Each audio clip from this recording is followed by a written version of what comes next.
I didn't know whether to laugh, walk out, or ask the waiter to bring dessert. My fiancé's father had just slid a $50,000 check across the table and calmly offered to pay me to disappear from his son's life. His mother sat beside him, smiling politely like she was doing me a favor. My fiancé stared at his plate, saying nothing. What they didn't know was that the woman they were trying to buy off was the CEO of the company that paid all their salaries, and I had let them believe I was just an ordinary Army reservist with nothing to my name. For 45 minutes they showed me exactly who they were. Then, in 2 minutes, I showed them exactly who I was. My name is Hannah Cooper, and if 20 years in the Army Reserve taught me anything, it's this: never reveal your true position until the battlefield shows itself first. The truth is, I don't look like what most people expect a CEO to look like. I drive a 6-year-old Ford F-15. Oh, that still has a dent near the rear bumper from when a deer decided it disliked my truck more than it disliked life itself. I wear the same brown leather boots I've owned for almost a decade. Most days when I'm not handling company business, I'm either training with my reserve unit or working around my property outside Lexington, Kentucky. I've learned something about money over the years. The louder people are about having it, the less secure they usually feel. I never saw much value in impressing strangers. Cooper Logistics Group started with 3 trucks, 1 rented warehouse, and a line of credit that kept me awake at night for nearly 5 years. Now we operated facilities across 12 states. More than 3,000 employees depended on decisions I made every day. The company was worth far more than I ever imagined when I started it. Yet if you saw me buying tomatoes at a grocery store on a Saturday afternoon, you'd probably assume I taught high school history or worked at a local bank. That suited me just fine. Then there was Ryan Whitmore. Ryan was 34 years old, intelligent, hardworking, and annoyingly handsome in the effortless way some people seem born with. He had joined Cooper Logistics 3 years earlier through a national executive recruitment process. He impressed everyone, including me, especially me. The first time I saw his performance reports, I noticed something rare: competence without arrogance. You'd be surprised how uncommon that combination is. Over time, Ryan climbed through the company faster than anyone had in nearly a decade. Eventually, he became vice president of operations. We met almost a year later at a charity event supporting military families. Neither of us knew the other's connection to Cooper Logistics. At least that's what Ryan believed. I recognized his name immediately. He recognized me as Hannah Cooper, Army reservist. Nothing more. I could have corrected him. I didn't. Not because I was testing him. Not because I was playing games. Mostly because it felt good being treated like a normal person. For the first time in years, nobody cared about contracts, shareholders, acquisitions, or quarterly earnings. Ryan wanted to know my favorite books. He wanted to hear stories from military training exercises. He wanted to know why I preferred old trucks. He laughed at my terrible jokes. I laughed at his. Somewhere along the way we fell in love. By the time he proposed, we'd been together almost 2 years. I said yes without hesitation. Looking back now, that's probably why what happened next hurt as much as it did. It wasn't because of Ryan's parents, it was because of Ryan. The dinner invitation arrived on a Thursday evening. I was sitting on my back porch watching a thunderstorm roll across the hills when Ryan called. His voice sounded unusually cheerful. "My parents are coming into town." "Should I be worried?" I asked. "You always ask that. Because your mother once spent 20 minutes explaining why my truck wasn't appropriate transportation for an engaged woman." Ryan laughed. "Fair point." I smiled despite myself. I'd spoken to Richard and Linda Whitmore several times before, always briefly, always politely. But something about those conversations had left me uneasy. Not alarmed, not threatened, just uneasy. The same feeling you get when a smile arrives half a second before the eyes. "They want us all to have dinner Saturday night," Ryan said. "Formal dinner. A little." How little is a little? There was a pause. The kind that tells you more than words ever could. Restaurant little. I looked out at the rain. My instincts stirred. Army training teaches you to trust instincts. Business teaches you the same lesson. Neither discipline rewards ignoring warning signs. Yet I agreed. Maybe because I loved Ryan. Maybe because I wanted things to work. Maybe because some part of me already knew a truth I wasn't ready to face. Saturday arrived. The restaurant sat downtown in one of those renovated historic buildings where the lighting is intentionally dim, and every menu item sounds like it requires a translator. I wore a navy dress. Simple. Elegant. Nothing flashy. Ryan greeted me at the entrance. He kissed my cheek. For a moment, everything felt normal. Then we walked inside.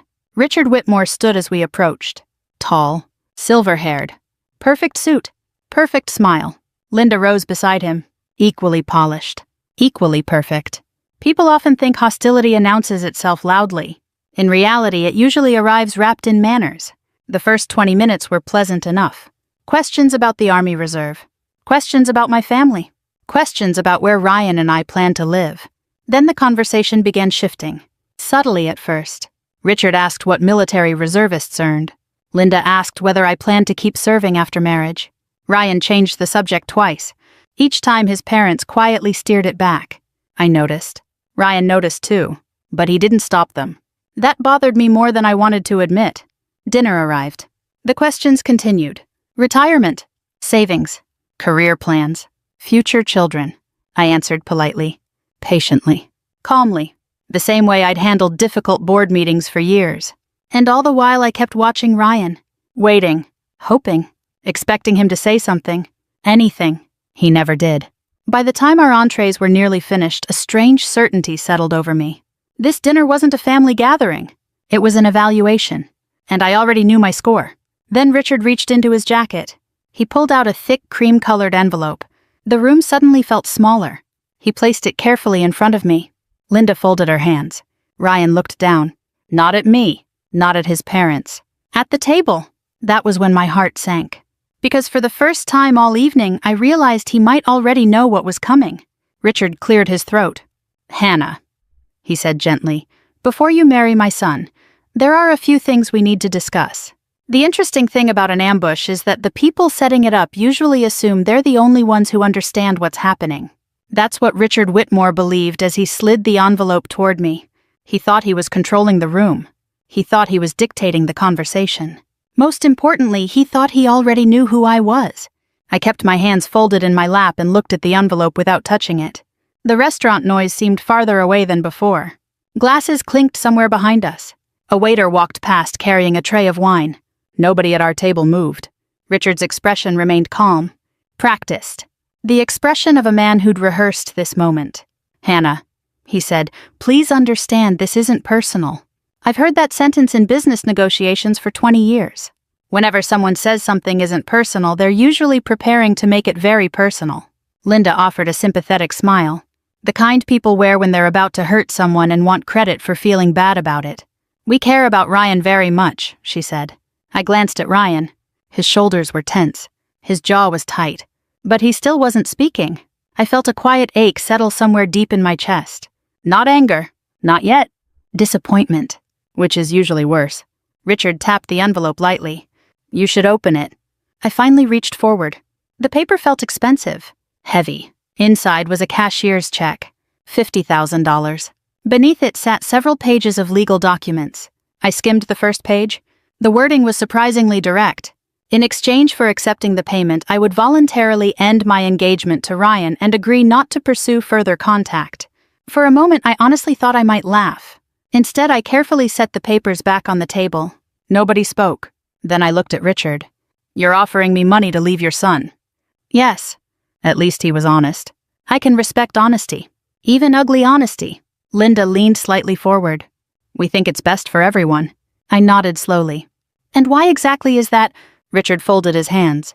Because Ryan has an extraordinary future ahead of him. I waited. He continued. He's on track for senior executive leadership. His career is accelerating. His opportunities are expanding. Still waiting. Then came the part he'd really wanted to say. We don't believe your lives are moving in the same direction. There it was. The real conversation. I glanced toward Linda. She immediately joined in. You've been very successful in your own way, Hannah. In your own way. A fascinating phrase. It's what people say when they're trying not to sound insulting while actively insulting you. I appreciate that, I said.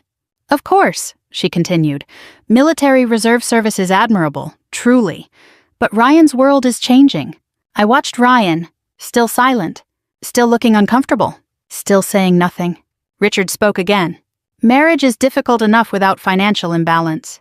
Now we were getting somewhere. I leaned back slightly. Financial imbalance. Yes, I see. Linda nodded sympathetically. We just don't want you ending up dependent on him.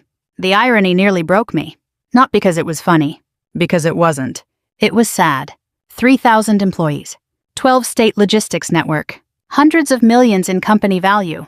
And somehow I was being warned about becoming financially dependent. The strange part wasn't their assumption. The strange part was how completely confident they were about it. Confidence built on absolutely nothing. Ryan finally spoke. "Hannah." His voice sounded strained. I turned toward him immediately. Hope surged unexpectedly. Maybe he was about to stop this. Maybe he'd finally draw a line. Maybe, "My parents are just worried." The hope vanished. Not dramatically. Not all at once. Just quietly. Like a light being switched off in another room. I looked at him for several seconds. He couldn't hold my gaze. That hurt more than anything Richard or Linda had said. Because I wasn't learning who they were. I already knew. I was learning who Ryan was when things became difficult. And I didn't like the answer. Richard apparently mistook my silence for consideration. "Hannah, $50,000 is a significant amount of money." I looked back at him. "Is it?" The question slipped out before I could stop it. Something flickered across his face. Confusion. Just for a moment. Then it disappeared.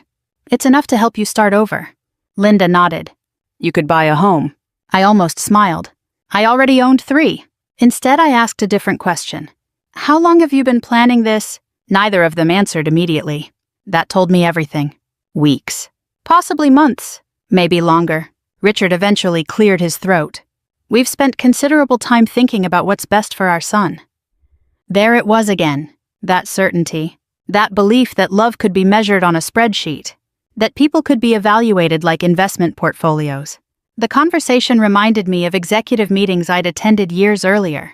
Meetings where people confused intelligence with wisdom. Those meetings rarely ended well. I folded the documents neatly, then placed them back inside the envelope. The gesture seemed to surprise everyone, especially Richard. I think he'd expected tears, or outrage, or negotiation. Instead, I simply looked around the table, at Linda, at Richard, finally at Ryan. The man I had planned to marry. The man I thought I knew. The man who still hadn't defended me. "Ryan." His head lifted immediately. "Did you know about this?" Silence. The longest silence of the evening. His eyes moved briefly toward his parents. That was answer enough. But eventually he spoke. "Not the details." I waited. They mentioned concerns. Concerns. "Hannah." No answer the question. The firmness in my voice surprised even me. Ryan swallowed. "I knew they wanted to talk to you." There it was. The truth. Not complete truth. But enough. Enough to understand. Enough to hurt. Richard immediately jumped in. "This isn't Ryan's responsibility." I looked directly at him. "It absolutely is." The table fell silent again. Because every person sitting there knew I was right. You don't get to watch someone attack the person you love and pretend neutrality. Neutrality is a decision. Silence is a decision. Looking away is a decision. And decisions have consequences. Ryan stared at the tablecloth. I realized something then. Richard and Linda weren't my problem. Not really. Parents are going to believe what they believe. Parents are going to interfere. Parents are going to make mistakes. The real issue sat beside me. The man who had watched it happen. The man who had allowed it. I glanced at my phone. The screen reflected softly beneath the restaurant lights. The time caught my eye. A strange thought entered my mind. Tomorrow morning. Monday. Board meeting. Promotion review. Ryan's upcoming advancement. All of it suddenly felt very far away. Very uncertain. Richard mistook my expression for surrender. He relaxed visibly. A mistake. A very expensive mistake. Because for the first time all evening I stopped feeling hurt. And started thinking like a CEO. I picked up my phone. Checked the time. Set it back down. Then I looked directly at Richard Whitmore. "Interesting," I said. My voice was calm. Completely calm. "Because tomorrow morning..." I let the sentence hang for just a second. "Tomorrow morning your son may not have a job." The color drained from Ryan's face. Linda froze. Richard actually laughed. A short, dismissive laugh. The laugh of a man who believed he understood exactly how the world worked. Unfortunately for him, he didn't. Richard Whitmore laughed. Not a nervous laugh. Not an uncertain one. It was the confident laugh of a man who believes the person across from him has just overplayed their hand. I had heard that laugh before. In negotiations. In courtrooms. In boardrooms. It usually came right before reality arrived. "I'm sorry," Richard said, shaking his head. Did you just threaten my son's career? I picked up my water glass, took a slow sip. Set it back down. No. His smile widened. Good. I made an observation. That smile faltered slightly. Beside me, Ryan looked like someone trying to solve a puzzle while the pieces were actively changing shape. Linda folded her arms. I think we're all getting a little emotional. That was generous. I wasn't emotional. I was disappointed. There's a difference. The waiter appeared beside our table with perfect timing. Can I clear these plates? Nobody answered. The poor man stood there for 2 awkward seconds before quietly collecting dishes and retreating like a soldier recognizing a battlefield. When he disappeared, Richard leaned forward. Hannah, let's be realistic. I've noticed that people only ask for realism when they believe reality favors them. What would you like me to be realistic about? I asked. About Ryan's future. I nodded. Go on. He's one of the most promising executives at Cooper Logistics. Interesting. Very interesting. Because that was absolutely true. Ryan was one of the most promising executives I'd ever hired. Richard continued. The company sees enormous potential in him. Also true. He'll likely be promoted again within the next year. Again. True. Every statement was accurate. The problem wasn't the facts. The problem was that Richard didn't know who was sitting across from him. I glanced toward Ryan. He still looked deeply uncomfortable. But now there was something else. Confusion. The first crack. The first sign that his instincts were finally catching up. Hannah, he said carefully. Yes. What exactly did you mean? I met his eyes. For the first time that evening, he held my gaze. Good. That was progress. Before I could answer, Richard interrupted. She means she's upset. No, I said. His mouth closed. I turned back toward Ryan. When you joined Cooper Logistics, how were you recruited? The question clearly surprised him. What? Answer it. He blinked. A national executive search firm. And then, a series of interviews. How many? 5, I nodded. Who conducted them? The executive hiring committee. And did you ever meet the owner? The confusion deepened. No? Why not? Ryan frowned. I don't know. Exactly. Richard shifted in his chair, clearly irritated. What does this have to do with anything? I ignored him. Ryan was still thinking, still processing. The intelligence that had made him such a strong executive was beginning to engage. I could almost see the gears turning. Most privately held companies have visible ownership, I said. Ryan nodded slowly. Yes. Yet in 3 years you've never met the owner. No. Never spoken to them. No. Never seen them at a board meeting. No. The silence stretched. Then something changed in his expression. Very slightly. The first flicker of realization. Not understanding. Not yet, but movement toward it. Richard apparently noticed it too, because he immediately attempted to regain control. Hannah, enough games. Games. That word almost made me smile. The man who had brought a buyout agreement to dinner was accusing me of playing games. Life has a sense of humor. I reached into my purse. Across the table, Linda straightened. Richard watched carefully. Ryan didn't move. I removed a simple leather card holder. Nothing expensive. Nothing dramatic. Then I withdrew a business card. 1 card. White. Clean. Minimalist. I placed it on the table. Between Richard and Ryan. Nobody touched it immediately. Finally, Richard looked down. His eyes scanned the text, then stopped. The change was instant. His face didn't pale dramatically. People don't usually react that way in real life. Instead, something much more interesting happened. His confidence vanished. Gone. As if someone had unplugged it. Linda leaned over. Read the card. Her smile disappeared. Ryan reached for it. I watched him read. Hannah Cooper, founder and chief executive officer. Cooper Logistics Group. For several seconds, nobody spoke. The restaurant continued around us. Conversations. Laughter. Silverware. A world completely unaware that 3 lives had just tilted sideways.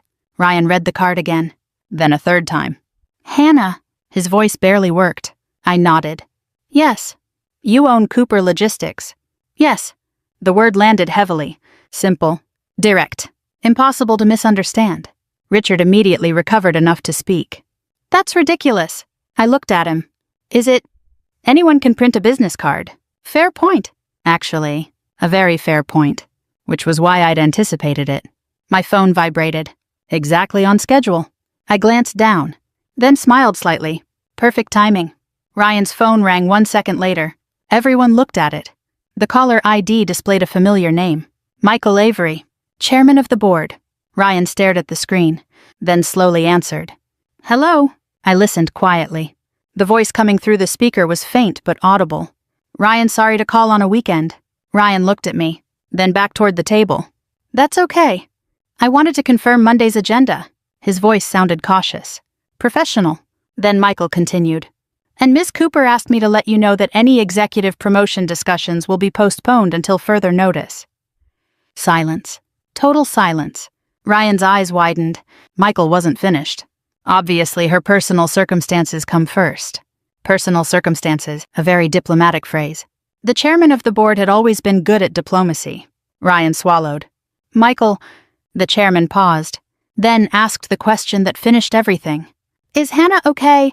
Not Ms. Cooper, not the owner, not the CEO, Hannah. Because Michael had known me for nearly 15 years, and because there was no reason left to hide, Ryan slowly lowered the phone. The call ended. Nobody moved. Nobody spoke. Linda looked as though she'd forgotten how breathing worked. Richard's jaw tightened. For the first time all evening he looked uncertain. Actually uncertain. Not offended. Not angry. Uncertain. A much more dangerous emotion. Ryan stared at me. The woman he'd spent nearly 2 years believing was simply an army reservist. The woman he planned to marry. The woman who had quietly signed every major executive compensation package in his division. The woman who had approved every promotion he'd ever received. The woman who owned the company. You're the owner, he said. Not a question. A statement. I nodded. Yes, his eyes dropped briefly toward the envelope his father had brought. The $50,000 check. The buyout offer. The humiliation. Then he looked back at me. I could see the entire evening replaying behind his eyes. Every comment. Every assumption. Every moment of silence. I leaned back in my chair. And for the first time that night, I allowed myself complete honesty. Ryan, I said quietly, I came here expecting to meet the people who raised the man I loved. The words hung in the air. Nobody interrupted. Nobody could. Then I looked directly at Richard. And instead I discovered I was sitting across from people trying to buy me out of my own relationship.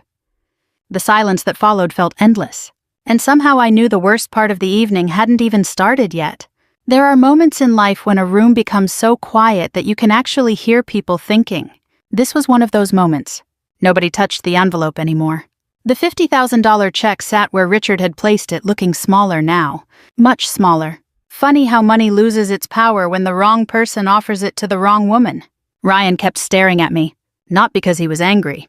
Not because he felt betrayed. Because he was trying to reconcile two completely different versions of reality. The Hannah he thought he knew. And the Hannah sitting across from him now. I understood that feeling. Years ago I'd experienced something similar when a trusted business partner revealed who he really was. The shock wasn't discovering the truth. The shock was realizing how many clues you'd ignored. Finally, Richard cleared his throat. The sound seemed unusually loud. If this is true, he said carefully, why would you hide it? I almost laughed. Not because the question was ridiculous. Because it was honest. And honesty deserved an honest answer. I didn't hide it. Richard frowned. You never told Ryan? No. That's hiding it. I shook my head. No, Richard, hiding it would have required him asking. That landed harder than I intended. Because Ryan visibly flinched. The truth was simple. In 2 years, he had never once asked detailed questions about my finances. Never asked what assets I owned. Never asked whether I had investments. Never asked how I afforded certain things. He assumed. Just like his parents. The difference was that Ryan's assumptions came from trust. His parents' assumptions came from judgment. And there is a world of difference between those two things. Linda finally found her voice. You made us look foolish. I looked at her. No, the word came out gently. You did that yourselves. She looked away. For the first time all evening, there was no rehearsed confidence left. Only embarrassment. And beneath that, something else. Fear. Not fear of me. Fear of what they'd revealed about themselves. Those are very different things. Richard sat back heavily. The fight seemed to drain out of him. Not completely, but enough. I genuinely believed you were after Ryan's future. I studied him for a moment. And that's when I realized something important. Richard Whitmore wasn't evil. He wasn't some cartoon villain. He was a father. A flawed father. A controlling father. A judgmental father. but still a father. The problem wasn't his intentions. The problem was the lens through which he viewed the world. Success recognized success. Money recognized money. Status recognized status. And anything outside those categories looked suspicious. People like Richard spent so much time measuring others that they forgot how to truly see them. "I know you believed that," I said. The admission surprised him. "Then why aren't you angry?"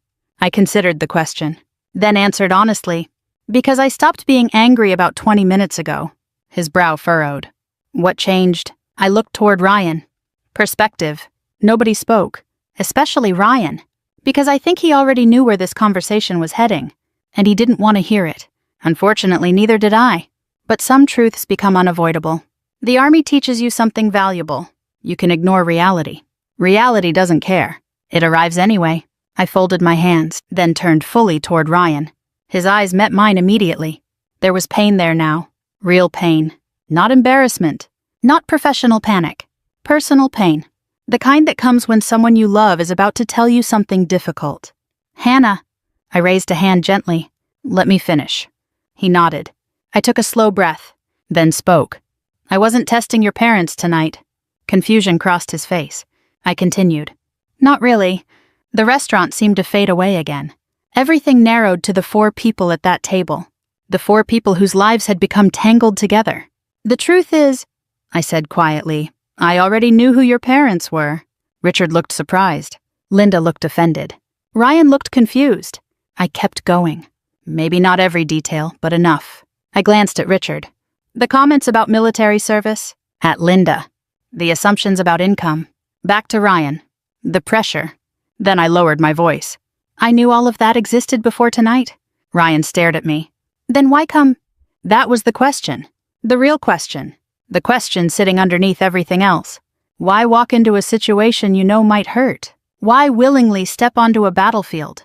Because sometimes the battlefield isn't where you discover who other people are. Sometimes it's where you discover who someone you love really is. I held his gaze. "Because I needed to know what you'd do." The words landed like stones. Ryan's face changed immediately. Not dramatically. Not theatrically. Just enough. Enough to tell me he understood. Completely. Painfully. Exactly. His shoulders slumped. His eyes dropped briefly. Then returned to mine. And for the first time all evening he stopped looking confused. Now he looked devastated. Because he finally understood the actual test. Not wealth. Not status. Not business. Character. Richard started speaking. Ryan couldn't control. "Please don't." My voice remained calm, but firm. Richard stopped. I looked back at Ryan. "You didn't fail because your parents brought the envelope." His breathing slowed. Heavy. Measured. The way people breathe when they're bracing for impact. "You didn't fail because they insulted me." His jaw tightened. "You failed because you let them." The words hurt. I could see that. The problem was they were true, and truth usually hurts. Ryan closed his eyes briefly. Just for a second. When he opened them again, there was moisture there. Not tears, almost, but not quite. The kind of emotion grown men spend their entire lives trying to control. And failing. Especially when it matters most. "Hannah?" His voice cracked. Then steadied. "I'm sorry." The sincerity nearly broke my heart. Because this wasn't a performance. This wasn't damage control. This was real. And somehow that made everything worse. Because I still loved him. I wish I could tell you love disappears when people disappoint you. It doesn't. That would be easier. Much easier. Instead, love stays and forces you to make painful decisions. Slowly, I reached toward my left hand. Ryan immediately froze. He knew. Before anyone else. He knew. The engagement ring caught the restaurant lighting as I carefully slid it free. The movement seemed impossibly loud. Linda inhaled sharply. Richard stared. Ryan went completely still. I placed the ring on the table. Between us. Not dramatically. Not angrily. Just quietly. Like setting down a truth neither of us wanted. 12 months ago, I said softly, I would have married you without hesitation. The pain in his eyes deepened. So would I. I nodded. I know. Because I did know. That was the tragedy. Ryan wasn't a bad man. He was a good man who chose silence at exactly the wrong moment. And sometimes that's enough. I looked at the ring one final time, then back at him. But not the man who stayed silent tonight. Nobody moved. Nobody spoke. And for the first time all evening, Even Richard Whitmore looked ashamed. People think heartbreak arrives all at once, like a car crash, like a lightning strike, like a door slamming shut. The truth is usually quieter. Most heartbreak arrives in pieces. One realization, one sentence, one moment when you look at someone you love and understand that nothing will ever be exactly the same again.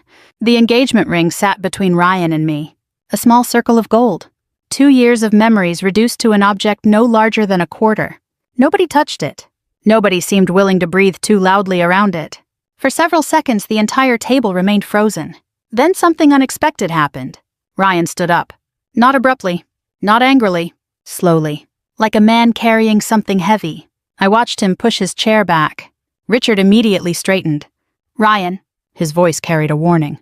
The familiar voice of a father accustomed to being obeyed. For most of his life, that voice had probably worked. Tonight it didn't. Ryan didn't even look at him. Instead, he kept his eyes on me. Hannah, he said quietly. I could hear the strain beneath every word. I need you to know something. I remained silent. He swallowed, then continued. I never agreed with this. Richard immediately opened his mouth. Ryan held up a hand. For the first time since I'd known him, he interrupted his father. Please. The word wasn't loud. It didn't need to be. Richard stopped talking. The entire table seemed surprised, including Richard, especially Richard. Ryan looked back at me. I knew they wanted to talk. I nodded. I know. I knew they didn't think I should marry you.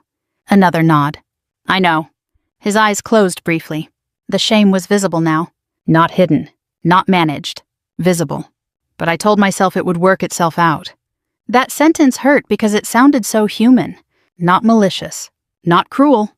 Just weak. And weakness can damage people every bit as much as cruelty. I kept waiting for the right moment to push back. He laughed once, a bitter little laugh. The right moment never came. Nobody interrupted. Not even Linda. Ryan looked toward the engagement ring, then back at me.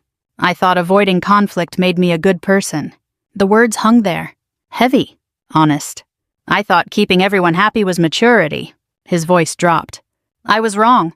For the first time all evening, I believed every word he said. Not because they sounded good. Because they sounded painful. Painfully true.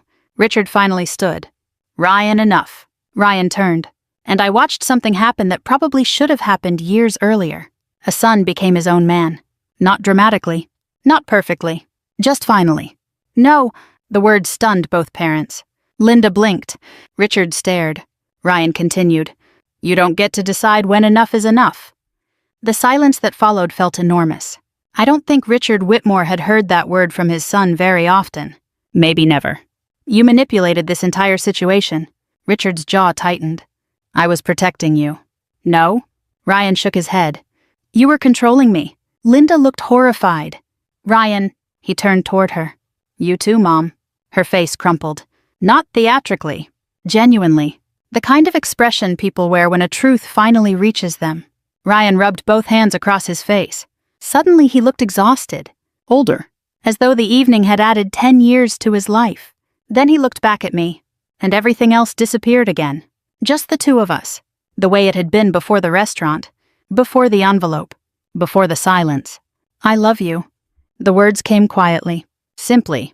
Honestly, that made them harder to hear. Not easier. Because I believed him. I always had. That was never the problem. The problem wasn't whether Ryan loved me. The problem was whether love alone was enough. Sometimes it isn't. Sometimes character matters more. Sometimes courage matters more. Sometimes speaking up matters more. A hard lesson. One many people never learn. Ryan looked at the ring again, then gently pushed it toward me. I don't deserve an answer tonight. His voice remained calm. I don't deserve another chance. I felt my chest tighten. Because this wasn't manipulation. It wasn't bargaining. It wasn't desperation. It was accountability. Pure accountability. Rare. Painful. Necessary. But I needed to say that. I nodded slowly. Thank you. His eyes glistened. Just slightly. Then he stepped away from the table. Richard stared after him. Confused. Angry. Lost. A father watching control slip through his fingers. Ryan. The older man sounded smaller now. Much smaller. Ryan paused. Without turning around. You raised me to believe integrity mattered.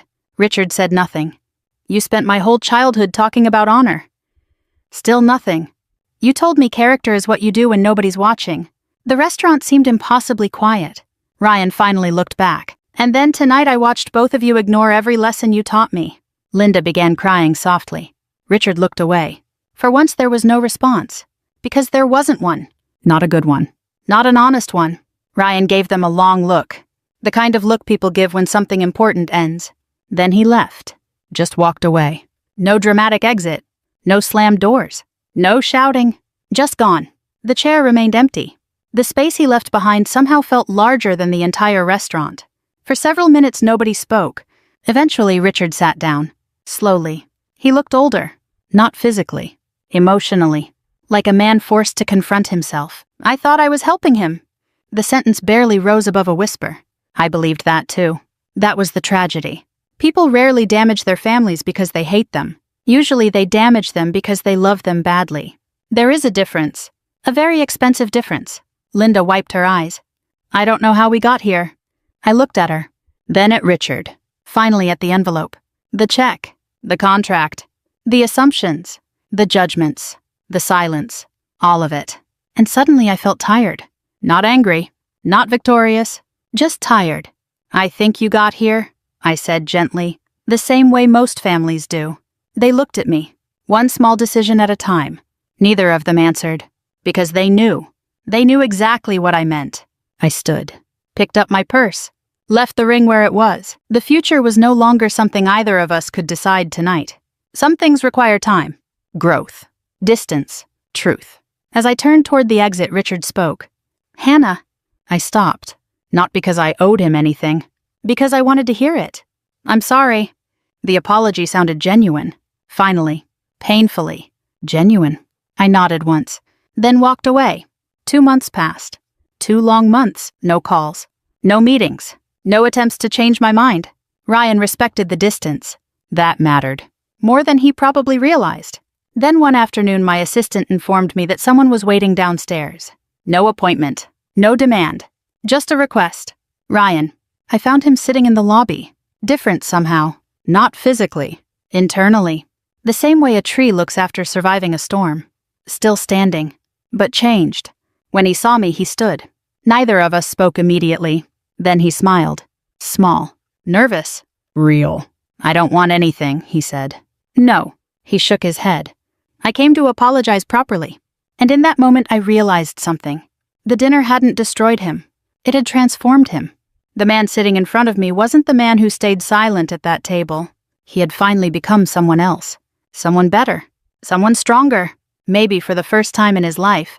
And for the first time in 2 months. I smiled back. If this story reminded you that character matters more than status and courage matters more than comfort, I'd love to hear your thoughts. Leave a comment below and tell me where you're watching from. Stories like this remind us that the people we love will sometimes disappoint us, but growth is still possible when honesty finally enters the room. We share stories every day about family second chances and the choices that define who we become, so subscribe and join us for the next journey.